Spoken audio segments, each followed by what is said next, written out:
Will the new sanctions on Russia work? Will they hurt the Kremlin? Here's what you need to know.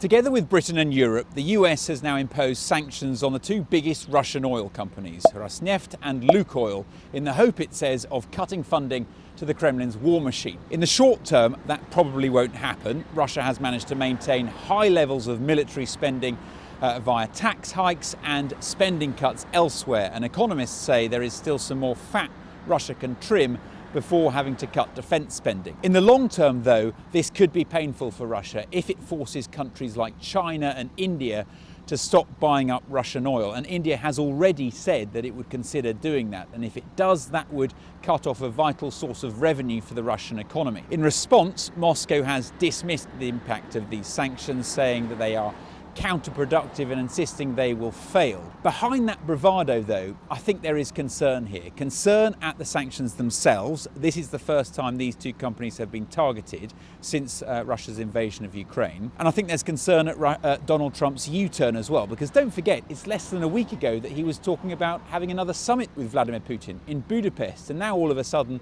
we've got sanctions. And this is the first time his administration has actually imposed sanctions on Russia since he returned to office. Look, these are tremendous sanctions. These are very big. Those are against their two big oil companies, and we hope that they won't be on for long. We hope that the war will be settled. Hopefully he'll become reasonable, and hopefully Zelensky will be reasonable too. You know, it takes two to tango, as they say. After months of threats that he didn't follow through on, I think there was a belief here in Moscow that he was not capable of this, that he was all mouth, no trousers. And so these sanctions coming out of the blue, I think, will have taken Moscow by surprise. And I think inside the Kremlin, they'll be now wondering, what's he going to do next? How much further will he go?